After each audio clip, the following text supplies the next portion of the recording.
রমজানে যে গুনাহগারগুলো ছেড়েছিলাম শয়তান মুক্ত হওয়ার পর সেগুলো থেকে বাঁচার উপায় কি? রমজানে যে সমস্ত গুনাহগুলো আমাদের দ্বারা হয়ে গেছে সেগুলো রমজান পরবর্তী জীবনে আমরা কিভাবে ছাড়ব? মূলত রমজান মাসে রোজার মাধ্যমে যে আমাদেরকে আল্লাহ তাআলা তাকওয়া চর্চা করতে বলেছেন বা মুত্তাকি হতে বলেছেন, রোজার এই বার্তাটা গ্রহণ করা, রোজার এই মর্মটাকে উপলব্ধি করা, এটা যদি আমরা করতে পারি তাহলে রমজান পরবর্তী জীবনে ইনশাআল্লাহ তাকওয়া চর্চা করা আমাদের জন্য সহজ হবে। আর যদি রোজার মানে শুধুমাত্র সাহারি ইফতার মনে করি আর তাকওয়া চর্চার বিষয়টা না বুঝি, তাহলে সেক্ষেত্রে রমজান পরবর্তী জীবনে আসলে এর কোনো প্রভাব পড়বে না। শাওয়ালের 6 রোজা কি ঈদের পরদিনই শুরু করতে হবে নাকি পুরো মাসের যে কোনো দিন রাখলে হবে? এই রোজাগুলো কি টানা রাখতে হবে নাকি বিরতি দিয়ে? শাওয়ালের 6 রোজা ঈদের পরপরই রাখতে হবে এমন কোনো বাধ্যবাধকতা নেই, তবে অনেকের জন্য সহজ হয় ঈদের পরপর রেখে ফেলতে পারলে, যাতে করে রোজার অভ্যাসটা থাকে এর মধ্যে রেখে ফেলতে পারে, পরে আর রাখা হয় না, তারা আগে রেখে ফেলবে। আর যার সুযোগ আছে পরে রাখার বা দরকার আছে পরে রাখা, সে পরে রাখবে এবং ধারাবাহিকভাবে রাখুক, সপ্তাহে 2টা করে 1টা করে রাখুক, যেভাবে খুশি রেখে শাওয়ালের এই মাসের মধ্যে 30 দিনের মধ্যেই রেখে শেষ করতে হবে। আপনার জানা মতে শাওয়ালের রোজা রাখার সময় প্রচলিত কোনো ভুল আছে কি না যা আমাদের এড়িয়ে চলা উচিত? শাওয়ালের রোজা কেন্দ্রিক খুব কমন বড় কোনো ভুল নাই, তবে ভুল ধারণা আছে কিছু। যেমন অনেকে মনে করেন শাওয়ালের 6 রোজা লাগাতার রাখতে হয়, ধারাবাহিক রাখতে হয়। যদি এই ধারণা এখন আস্তে আস্তে পরিষ্কার হয়ে গেছে আমার মনে হয়।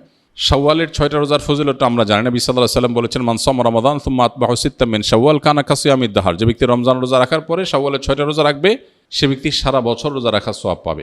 এক হাদিসে নবী আলাইহিস সালাম এটার ব্যাখ্যাও করে দিয়েছেন। বিষয়টা এইভাবে যে রমজানের 30টা রোজা সচরাচর সর্বোচ্চ 30টা রোজা হয়, এটাকে প্রত্যেক আমলকে আল্লাহ তাআলা কমপক্ষে 10 গুণ বাড়িয়ে দেন। তাতে 30কে 10 দিয়ে গুণ দিলে 300 হয়, আর শাওয়ালের 6টা রোজা রাখলে আর 6 দুগুণে 60 হয়, তাহলে 360, চান্দ্র বছর হিসাবে 360 দিন। অতএব পুরো বছর রোজা রাখার সওয়াব পেতে হলে রমজান রোজার পরে শাওয়ালের 6টা রোজা রাখতে হবে। এই রোজা রাখার ক্ষেত্রে কোনো ধারাবাহিকতার শর্ত নাই, ভেঙে ভেঙে রাখতে পারেন, একসাথে রাখতে পারেন, যেভাবে খুশি রাখতে পারেন। এটা হলো একটা ভুল ধারণা সাধারণত, যে একসাথে রাখা লাগে কিনা অনেকের ধারণা হতে পারে। এর বাইরে আর তেমন কোনো মেজর ভুল দেখি না। রমজান রোজা যেভাবে রাখেন সেটাও একইভাবে আপনি রাখবেন, শাওয়াল মাসের মধ্যেই রেখে দিবেন।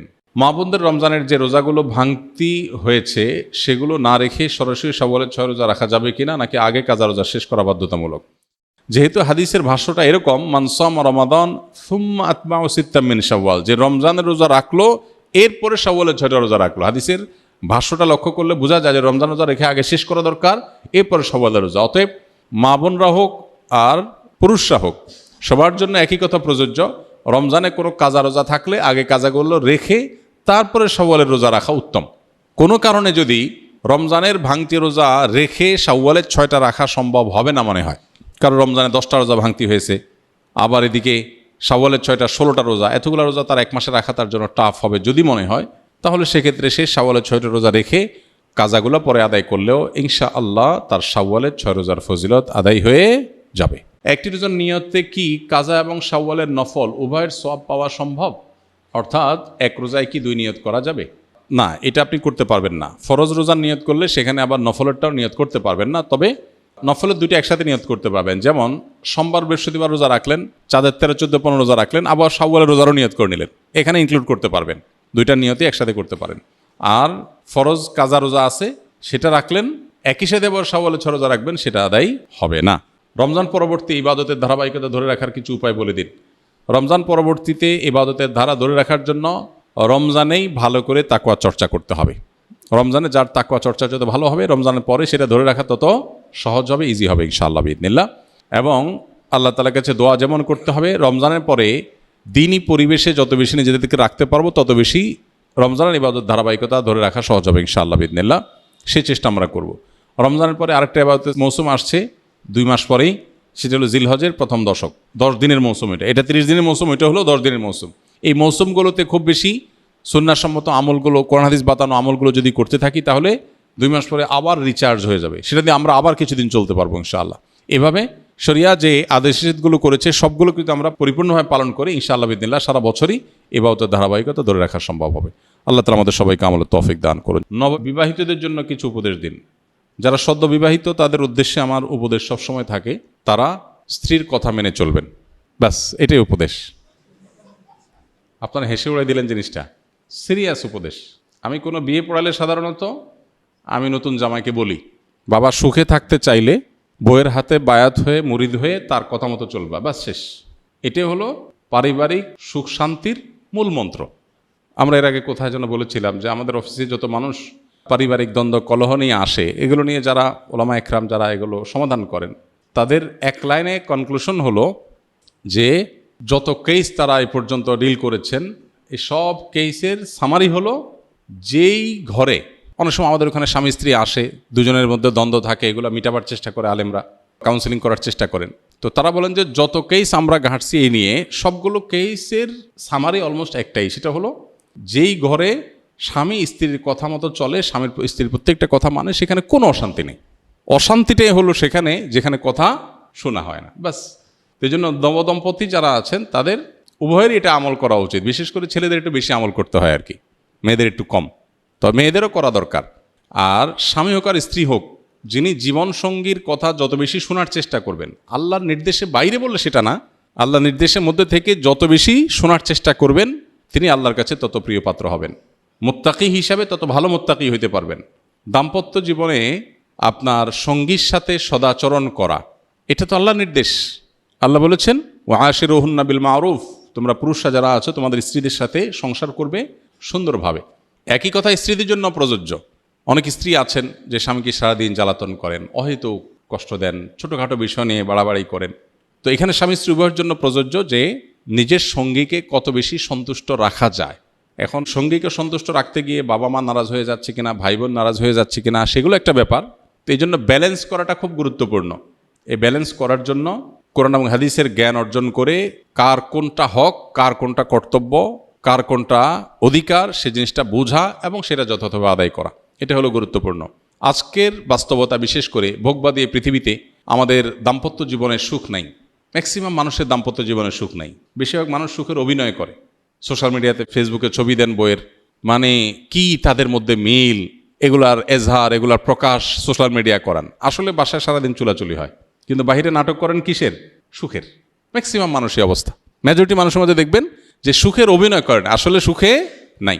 সুখ পেতে হলে স্বামী স্ত্রী উভয়কে আল্লাহর কাছে পরিপূর্ণভাবে সমর্পণ করতে হবে। আত্মসমর্পণ করা ছাড়া, পরিপূর্ণ ইসলাম গ্রহণ করা ছাড়া আপনি কখনো সুখ চূড়ান্ত লেভেলে পাবেন না। সুখের বিভিন্ন সংজ্ঞা হতে পারে, কিন্তু চূড়ান্তভাবে যে মানসিক ফ্রেশনেস, এটা আপনার মধ্যে তখনই আসবে যখন আল্লাহর কাছে নিজেকে সুপর্দ করবেন। আল্লাহর কাছে সুপর্দ করলে লাভ কি হয় দেখেন, স্ত্রীর কথা কষ্ট পেয়েছেন, স্বামীর কথা কষ্ট পেয়েছেন, আপনি সবর করবেন, কারণ সবর করলে আল্লাহ কি দিবেন? বিনিময় দিবেন।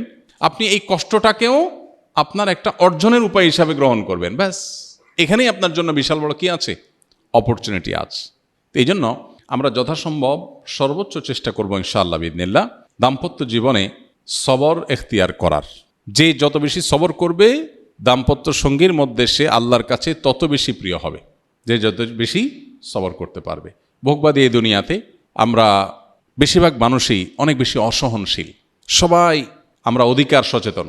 স্বামী স্ত্রী যদি কোরআন হাদিস জানে, একটু ইসলাম চর্চা করে, তাহলে তারা তাদের মতো করে অধিকার সচেতন হয়। স্বামীর বক্তব্য থাকে যে আমার নির্দেশ মেনে চলতে হবে। আমাদেরকে বিভিন্ন মানুষজন দেখা হলে বলে, হুজুর আপনার বিভিন্ন ভিডিও ক্লিপ বউ পাঠায় আমারে, মেনশন করে। তাই আমি বলি যে বউর পক্ষের ওয়াজ পাইলে আপনারে পাঠায়, আপনার পক্ষের ওয়াজ গেলে আপনি তারা পাঠান না কেন? যার করণীয় সে সেটা শুনবে, সেটা না শুনে আমরা কি করি? স্বামীর বলি, দেখছো হুজুর কি বলছে, খেয়াল রাখবা। আবার স্বামী স্ত্রীকে বলে, দেখছো ইসলামে কি বলছে, খেয়াল রাখবা। আমারটা আমি খেয়াল রাখবো, তারটা সে খেয়াল রাখবে। এটা হওয়া উচিত। সেটা না হয় আমরা দুনিয়ার সবার করণীয় ঠিক করি, নিজেরটার বেলায় আমি আমারটা সঠিকভাবে আদায় করব, সে যদি না করে সে আল্লাহর কাছে বুঝবে, শেষ। তো এই জন্য দিন চর্চা, পরিপূর্ণভাবে ইসলামের কাছে আত্মসমর্পণ করা, এটা ছাড়া কখনো দাম্পত্য সুখ চূড়ান্ত লেভেলে পাওয়া সম্ভব না। আল্লাহ তাআলা আমাদেরকে সবর এবং শুকর করার তৌফিক দান করুন। দাম্পত্য জীবনে সুখের জন্য সবর এবং শুকর, এটা নির্বিকল্প। যা পেয়েছি আল্লাহ শুকর, এর চেয়ে খারাপ হতে পারত। আর যেটুকু হয়েছে এটার জন্য কি করা? সবর করা। ফিতরা দেওয়ার সঠিক সময় কখন? ঈদের নামাজের পর দিলে কি তা সাধারণ দান হিসাবে গণ্য হবে নাকি ফিতরা হিসাবে আদায় হবে? ফিতরা দেওয়ার সময় হলো মূলত ঈদের চাঁদ দেখা যাওয়ার পর থেকে নিয়ে ঈদের নামাজ পর্যন্ত। ঈদের নামাজের আগে, ঈদের চাঁদ ওঠার পরে, এই সময়টা মূলত ফিতরা দানের সময়। এই সময় যেহেতু রাতের বেলা, গরিবকে খুঁজে দেওয়াটা যদি কারোর জন্য কষ্টকর হয়, তাহলে সে 1-2 দিন 3 দিন আগেও দিতে পারে, সবল আমাদের মতে। আর ফোকাহায়ে আহনাফের মতে রমজানের শুরু থেকেই দেওয়া যাবে। অন্যান্য ওলামা ইকরাম, হাম্বলি ফকিদের মতে একেবারে শেষের দিকে, ঈদের 2-3 দিন আগে দেওয়া যাবে। অতএব আপনি ভালো হয় চাঁদ রাতে দিলেন বা ঈদগাহে যাওয়ার আগে দিলেন, আর গরিব যাতে একটু প্রিপারেশন নিতে পারে, আগে ভাগে ব্যবস্থা নিতে পারে, তারা 1-2 দিন আগে দিতে পারলেন, তার বাসায় পৌঁছে দিলেন, যাতে সেই ঈদটা নিশ্চিন্তে উদযাপন করতে পারে। আর যদি কেউ ঈদের পরে আদায় করে, তো হাদিসের ভাষ্য হলো ফাহিয়া সাদাকাতুম মিনাস সাদাকাত, ঈদের পরে যদি কেউ ফিতরা দেয় তাহলে সেটাও দান, অন্য 10টা দানের মতো হলো, ফিতরা আদায় হয়ে যাবে। কিন্তু ফিতরা আদায়ের যে মাহাত্ম্য, যে মর্যাদা, এটা পূর্ণভাবে পেতে হলে তাকে ঈদগাহে ঈদের নামাজের আগে দিতে হবে। ঈদের নামাজের পরে দিলে আদায় হয়ে যাবে, কিন্তু ফিতরার যে মাহাত্ম্য সেটা পূর্ণভাবে সে আর পাবে না।